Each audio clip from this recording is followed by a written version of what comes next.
जी नाज़रीन, जीअं त हिन वक़्तु असां वारां जी वेटनरी जेका अस्पताल आहे उते मौजूदु आहियूं। जीअं त तव्हांखे ख़बर आहे त सॼी सिंध में जेका चौपाए माल में लंपी वायरस जेका आहे त उहा तेज़ी सां पखिड़िजी चुकी आहे ऐं उहो वायरस हिते वारां ताईं पहुतो आहे। वारां जे पसगिरदाई जे काफ़ी ॻोठनि में अहिड़ा केस ज़ाहिर थिया आहिनि जिथे काफ़ी भाॻियुनि जो जेको माल आहे उहो मरी बि वियो आहे ऐं उनखां पोइ हिकु ॿ दफ़ा जेको आहे त उहे भाॻिया अवामी प्रेस क्लब वारां ते उन्हनि एहतिजाज बि रिकॉर्ड करायो।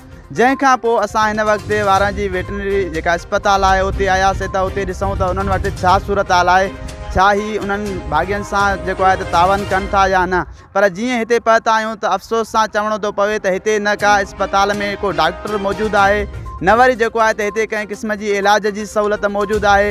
हिते हिकु चौकीदार अंदरि वेठो आहे जेको सिर्फ़ु क्लिनिक हलाए थो ऐं जेका क्लिनिक आहे उनजे अंदरि कंहिं क़िस्म जी का बि सहूलियत कोन्हे का।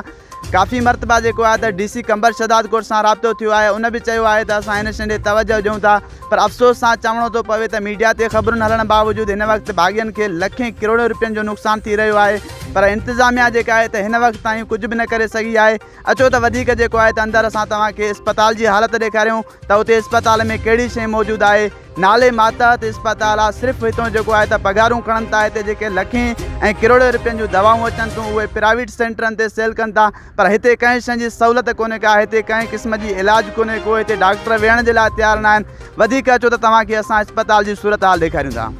असां वारां जेका सरकारी अस्पताल आहे वेटनरी माल जी जेका अस्पताल आहे उनजे अंदरि मौजूदु आहियूं। हीअ अंदरि सहन आहे जिते असां मौजूदु आहियूं, जिते हीअ अस्पताल त न आहे पर हिकु घर जो ॾेख ॾेई रही आहे। उन में अंदरि खटूं पियूं आहिनि ऐं हीअ नलको वग़ैरह बि लॻियलु आहे। पर हिते कंहिं बि क़िस्म जी माल जे इलाज जी कंहिं बि क़िस्म जो तव्हांखे महसूसु ई न कराईंदो त को हिते माल जो को इलाजु थींदो हुजे या हिते का हीअ क्लिनिक आहे। हिते कंहिं क़िस्म जा एहतियाती तदाबीरनि जे लाइ जेको आहे त को पोस्टर लॻियल हुजनि, को पंफलेट लॻियल हुजनि, पर ईअं महसूसु थी रहियो आहे त जीअं कंहिं उताक में पहुता हुजूं। वधीक अंदरि हीअ कमिरो आहे जंहिंजे अंदरि हलूं था।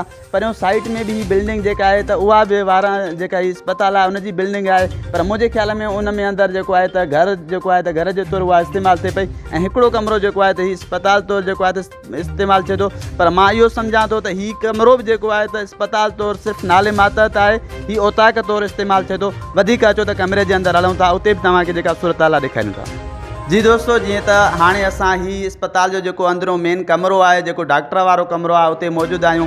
हीअ डॉक्टर जी जेका आहे त कुर्सी आहे, चेयर जेका आहे उहा आहे ऐं हीअ जेके डॉक्टर जा जेके कागज़ी कार्रवाई जे लाइ बुक रखियल आहिनि उहे मौजूदु आहिनि, जंहिं ते हीअ मुख़्तलिफ़ तव्हां ॾिसो था त हीअ हाज़िरी वग़ैरह हर शइ सॼो सिस्टम आहे ऐं हिते जेको माल जो इलाजु थींदड़ आहे उहो सॼो रिकॉर्ड आहे। पर हिते इलाजु कुझु बि नथो थिए, हिते आहे ई कुझु कोन। ऐं हीअ जेका आहे त उनजी जेका आहे त मेन जेका आहे त तव्हांखे ॾेखारियां त जेको इलाज जे लाइ जेके दवाऊं वग़ैरह जो सिस्टम, पर उन में तव्हां ॾिसो था त काई बि क़िस्म जी दवा कोन्हे का।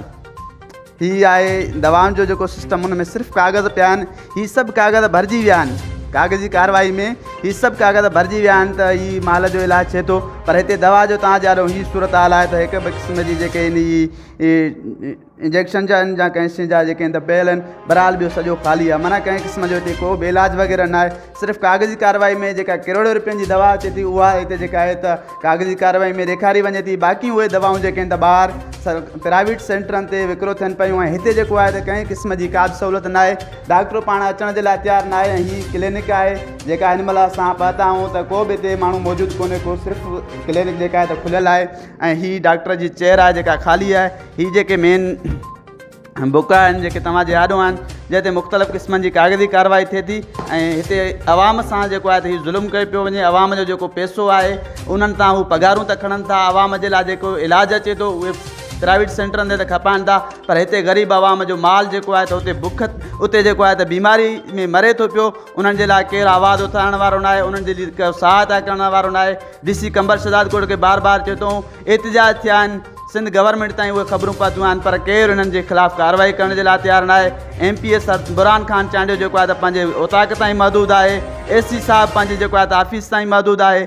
DC कंबर शहदाद कोट पंहिंजी ऑफिस ताईं महदूदु आहे। हिते आवाम सां जेको ज़ुल्म थिए थो पियो इन जो जेको आहे त केरु अज़ालो कंदो।